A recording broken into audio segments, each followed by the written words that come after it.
নমস্কার। আজকের এই বিশেষ বিশ্লেষণে সবাইকে স্বাগত জানাচ্ছি। আজ আমরা এমন একটা অদ্ভুত, চমকপ্রদ আর রীতিমতো ভাইরাল ইন্টারনেট ফেনোমেনন নিয়ে কথা বলবো, যা ইতিমধ্যে সোশ্যাল মিডিয়ায় ব্যাপক আলোড়ন ফেলে দিয়েছে। নামটা শুনলে একটু চমকেই যেতে হয়। ককরোচ জনতা পার্টি বা সংক্ষেপে সিজেপি। রাজনীতি আর প্রতিবাদের ইতিহাসে তেলাপোকা বা ককরোচের মতো নাম বোধহয় আগে কখনো শোনা যায়নি।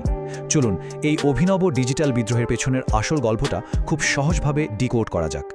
এখন প্রথমেই যে কৌতূহলটা জাগে তা হল লক্ষ লক্ষ শিক্ষিত, হাতে দামি ডিগ্রি থাকা তরুণ তরুণীরা হঠাৎ করে কেন নিজেদের ককরোচ বা তেলাপোকা বলে ডাকতে শুরু করলো। ব্যাপারটা প্রথম দেখায় কিন্তু একেবারেই অবাস্তব মনে হয়, তাই না? যে পোকা দেখলে আমরা সাধারণত ভয় পাই বা জুতোপেটা করি, সেটাকেই কিনা একদল হতাশ তরুণ নিজেদের আত্মপরিচয় হিসেবে, বলতে গেলে একটা সম্মানের মেডেল হিসেবে গ্রহণ করেছে। এর পেছনে আসলে লুকিয়ে আছে এক গভীর হতাশা আর সিস্টেমের প্রতি দীর্ঘদিনের জমে থাকা তীব্র ক্ষোভ। এটা শুধু একটা নাম নয়, এটা সিস্টেমের প্রতি ছুড়ে দেওয়া এক অব্যক্ত প্রশ্ন। আচ্ছা, চলুন বিষয়টা একটু গভীরে গিয়ে বোঝার চেষ্টা করি। এই আন্দোলনের মূল স্পিরিটটাই হলো, যে সিস্টেম চাকরি না দিয়ে কেবল ভাষণ দেয়, সেই সিস্টেমকেই ব্যঙ্গ করা হবে। মানে রাস্তায় নেমে রোদ বৃষ্টি মাথায় নিয়ে স্লোগান দেওয়ার সেই পুরনো স্টাইল এখানে নেই। পুরো ব্যাপারটাই চলছে ডিজিটালি। আর এর একমাত্র জ্বালানি হলো চরম সার্কাজম আর ইন্টারনেট মিম। প্রথাগত প্রতিবাদের ভাষা যখন ব্যর্থ হয়, তখন এভাবেই হয়তো নতুন কোনো ভাষার জন্ম হয়। এই পুরো ঘটনার টাইমলাইনটা কিন্তু বেশ চমকপ্রদ। 15ই মে 2026 সুপ্রিম কোর্টের একটা মন্তব্যে ককরোচ আর প্যারাসাইট বা পরজীবী শব্দগুলো উঠে আসে। ব্যাস, ঠিক পরের দিনই ইন্টারনেট রীতিমতো ফেটে পড়ল।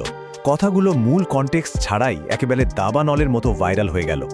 এরপর 17ই মে তরুণ সমাজ এই অপমানজনক শব্দটাকেই নিজেদের প্রধান অস্ত্র হিসেবে লুফে নিল, আর জন্ম হলো এই অভিনব ককরোচ জনতা পার্টির। একটা সাধারণ আইনি মন্তব্য কিভাবে নিমেষের মধ্যে ইন্টারনেটে আগুন লাগিয়ে দিতে পারে, এটা তার একটা নিখুঁত উদাহরণ। এখানে আসল ঘটনা আর মানুষের বোঝার মধ্যে একটা বিশাল গ্যাপ তৈরি হয়েছিল। আইনি মন্তব্যের মূল উদ্দেশ্য ছিল মূলত সেই সব ভুয়া ডিগ্রিধারীদের সমালোচনা করা, যারা অযোগ্য হয়েও সিস্টেমটা নষ্ট করছে। কিন্তু সোশ্যাল মিডিয়ায় ব্যাপারটা ছড়ালো সম্পূর্ণ ভিন্নভাবে। বেকার যুব সমাজ, যারা বছরের পর বছর পেপার লিক আর বয়সের সীমা পার হয়ে যাওয়ার মতো বাস্তব যন্ত্রণায় ভুগছে, তারা ভাবল এই মন্তব্যটা বোধহয় সরাসরি তাদের উদ্দেশ্যেই করা। দীর্ঘদিনের সংগ্রাম আর বেকারত্বকে উপহাস করা হচ্ছে। এই ভুল বোঝাবুঝি থেকেই মূলত এই বিশাল ক্ষোভের জন্ম। এই অভিনব আইডিয়ার পেছনে থাকা মাস্টারমাইন্ডের নাম অভিজিৎ। 30 বছর বয়সী এই তরুণ বোস্টন ইউনিভার্সিটির পিআর বা পাবলিক রিলেশনসের মাস্টার্সের ছাত্র। শুধু তাই নয়, 2020 থেকে 2023 সাল পর্যন্ত আম আদমি পার্টির সোশ্যাল মিডিয়া টিমে কাজের সুবাদে ডিজিটাল ক্যাম্পেইন নিয়েও তার বেশ ভালোই ধারণা রয়েছে। তো সেই মন্তব্যের ঠিক পরের দিন এক্স বা টুইটারে পোস্ট করা তার একটা সাধারণ গুগল ফর্ম লিঙ্ক থেকেই মাত্র কয়েক ঘন্টার মধ্যে হাজার হাজার মানুষ যুক্ত হয়ে এক বিশাল সাংগঠনিক ঢেউ তৈরি করে ফেলে। আর এদের বৃদ্ধির হারটা শুনলে সত্যি অবাক হতে হয়। মাত্র কয়েকদিনের মধ্যে ইনস্টাগ্রামে এই পার্টির ফলোয়ার সংখ্যা 1.5 থেকে 2 মিলিয়নে পৌঁছে যায়। এমনকি স্বয়ং প্রতিষ্ঠাতার নিজেরও এত ফলোয়ার নেই। সংখ্যাটা কিন্তু ক্রমশ বেড়েই চলেছে। এই যে একটা বিশাল আর দ্রুত বৃদ্ধি, এটা কিন্তু একটা বড় প্রমাণ যে বেকারত্বের হতাশা আর সিস্টেমের প্রতি ক্ষোভ সাধারণ মানুষের মনে ঠিক কতটা গভীরভাবে জায়গা করে নিয়েছে। একটা প্ল্যাটফর্মের খোঁজ চলছিল যেখানে মনের ঝাল মেটানো যায়, আর সিজিপি ঠিক সেটাই হয়ে উঠেছে। এবার চলুন এই ডিজিটাল প্রতিবাদীদের অ্যানাটমি বা এই পার্টিতে যোগ দেওয়ার 4টি তীব্র ব্যঙ্গাত্মক যোগ্যতা নিয়ে একটু আলোচনা করা যাক। এদের প্রথম আর প্রধান যোগ্যতা হল ঘোর বেকার হওয়া। মানে এমন এক চূড়ান্ত পর্যায়ের বেকারত্ব যেখানে হাতে কারি কারি ডিগ্রি আছে, খুব সুন্দর রেজিউমেও তৈরি আছে, কিন্তু জয়নিং লেটার যেন চিরতরে রাস্তা হারিয়ে ফেলেছে। বাতিল হয়ে যাওয়া পরীক্ষা আর নষ্ট হয়ে যাওয়া যৌবনের যে তীব্র যন্ত্রণা, সেটা এই চরম হাসির আড়ালে ঢাকা পড়ে আছে। এটা সেই তরুণদের যোগ্যতা যাদের মেধা আছে কিন্তু সিস্টেম কোনো সুযোগই দিচ্ছে না। এর সাথেই যুক্ত হয় দ্বিতীয় যোগ্যতা, পরম আলস্য বা চূড়ান্ত অলসতা। দেশ বদলানোর জন্য ভেতরে চরম আবেগ আর তীব্র ইচ্ছা আছে ঠিকই, কিন্তু শীতের সকালে লেপ বা কম্বল ছেড়ে ওঠার মতো বিন্দুমাত্র ইচ্ছা শক্তিই নেই। বিষয়টা আসলে প্রথাগত, ক্লান্তিকর রাজনৈতিক মাঠ পর্যায়ের কাজের প্রতি একটা সম্পূর্ণ অনীহা। এরা বোঝাতে চাইছে প্রতিবাদ করার জন্য রাস্তায় নেমে ঘাম ঝরানোর চেয়ে ডিজিটাল দুনিয়ায় স্মার্টলি কাজ করাটা এখন অনেক বেশি কার্যকর। মাঠে না নামলেও এরা প্রত্যেকেই কিন্তু অনলাইন জীবী, অর্থাৎ 24 ঘন্টা ইন্টারনেটে যুক্ত থেকে সিস্টেমের বিরুদ্ধে সমস্ত লড়াই চলছে বিছানা, বাথরুম আর সোশ্যাল মিডিয়ার কমেন্ট সেকশন থেকে। চোখ ব্যথা হয়ে যাক, তবুও মোবাইল চালানো কিছুতেই থামানো যাবে না। বর্তমান প্রজন্মের জন্য ইন্টারনেটই যে এখন একমাত্র যুদ্ধক্ষেত্র, এটা তারই একটা নিখুঁত প্রমাণ বলা যায়।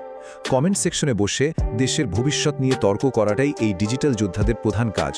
আর এই যুদ্ধক্ষেত্রের প্রধান অস্ত্রটা কি জানেন? সেটা হলো মিম ওয়ারফেয়ার বা মিমের যুদ্ধ। রাগ বা ক্ষোভ প্রকাশের জন্য কোনো ভাঙচুর বা সহিংসার একদমই প্রয়োজন নেই। তার বদলে এমন সব মিম তৈরি হচ্ছে যা কর্তৃপক্ষের গায়ে সরাসরি তীরের মতো গিয়ে বিঁধবে। রাজনৈতিক পোস্টারের জায়গায় এখন পুরোপুরি দখল করে নিয়েছে তীক্ষ্ণ বুদ্ধিদীপ্ত ইন্টারনেট মিম। লম্বা ভাষণের চেয়ে একটা ছোট্ট ব্যঙ্গাত্মক ছবি যে মানুষের মাথায় অনেক দ্রুত গেঁথে যায়, এই পার্টি ঠিক সেই ব্রহ্মাস্ত্রটাকেই কাজে লাগিয়েছে। এখানে একটা কথা অত্যন্ত গভীরভাবে ভাবার মতো, যখন আশা জবাব দেওয়া বন্ধ করে দেয়, তখন সার্কাজম বা ব্যঙ্গ কথা বলতে শুরু করে। এতক্ষণ আমরা যোগ্যতার যে অদ্ভুত হাস্যকর দিকগুলো নিয়ে আলোচনা করলাম, তার পেছনে লুকিয়ে থাকা আর্থসামাজিক ট্র্যাজেডিটা কিন্তু অত্যন্ত বাস্তব এবং সিরিয়াস। হাসির মোড়কে মোড়ানো এই ক্ষোভ মূলত সেই প্রজন্মের যাদের সব স্বপ্ন বারবার ভেঙে চুরমার হয়ে গেছে। দেওয়ালে পিঠ থেকে গেলে এই তীব্র ব্যঙ্গই প্রতিবাদের একমাত্র ভাষায় পরিণত হয়। এবার নজর দেওয়া যাক তাদের একটা চমকপ্রদ সিরিয়াস ইশতেহারের দিকে। জোকসের আড়ালে থাকা বাস্তব দাবিগুলো আসলে ঠিক কি, চলুন দেখি। আমাদের গতানুগতিক রাজনৈতিক চর্চা আর এই সিজেপির দাবির মধ্যে পার্থক্যটা কিন্তু বেশ স্পষ্ট। নির্বাচনের পর দলবদল করাটা যেখানে একটা সাধারণ রাজনৈতিক প্র্যাকটিস, সেখানে এদের স্পষ্ট দাবি দলবদল সম্পূর্ণ নিষিদ্ধ করতে হবে। 33% মহিলা সংরক্ষণের বদলে দাবি উঠেছে একদম সমান সমান, অর্থাৎ 50% প্রতিনিধিত্বের। আর গায়েব হওয়া ভোটের জন্য কঠোর নির্বাচনী জবাবদিহিতা চাওয়া হচ্ছে। এই তথাকথিত অলস ডিজিটাল নাগরিকরাই কিন্তু রাজনীতিতে দীর্ঘদিন ধরে চলে আসা অত্যন্ত জটিল ফাঁকফোকরগুলোর দিকে সোজা আঙুল তুলছে। সবচেয়ে ইন্টারেস্টিং পয়েন্টটা হলো তাদের নো মালাই রুল। সরকারি কর্মকর্তারা অবসরের পর আবার নতুন সরকারি পদে বসে যে সুবিধা ভোগ করেন, সেই প্রথা সম্পূর্ণ বন্ধ করার দাবি তোলা হয়েছে। একবার চেয়ার ছাড়লে দ্বিতীয় কোনো সরকারি চাকরিতে ল্যান্ডিং করা যাবে না। ক্ষমতার বিকেন্দ্রীকরণ আর আমলাতান্ত্রিক সুযোগ সুবিধা চিরতরে বন্ধ করার এই জোরালো দাবিটা করা হয়েছে, যাতে সিস্টেমে নতুনদের জায়গা করে দেওয়া যায় এবং পুরনোদের দিয়ে জায়গা দখল করে রাখাটা বন্ধ হয়। মিডিয়ার প্রতিও এদের দাবি অত্যন্ত স্পষ্ট। শুধু টিআরপি আর কেবলই শোরগোলের জন্য টিভি স্টুডিওতে যে অর্থহীন বিতর্কগুলো হয়, তার তীব্র প্রতিবাদ জানিয়েছে তারা। তাদের দাবি মিডিয়াকে মুদ্রাস্ফীতি, বেকারত্ব আর যুব সমাজের আসল সমস্যাগুলো নিয়ে কথা বলতে হবে। তরুণরা চায় মিডিয়া যেন মূল সমস্যা থেকে দৃষ্টি না ঘুরিয়ে আসল সত্যটাকে সবার সামনে নিয়ে আসে। পুরো বিষয়টিকে যদি একটু গুছিয়ে বলতে হয়, তাহলে এটা নিছকই কোনো ইন্টারনেট জোক নয়, বরং এটা একটা গোটা প্রজন্মের সাহায্যের আকুতি, যা খুব চতুরতার সাথে হাসির মোড়কে ঢাকা। এই আন্দোলনের মূল উদ্দেশ্য কোনো বাস্তব সরকার গঠন করা বা নির্বাচনে জেতা নয়।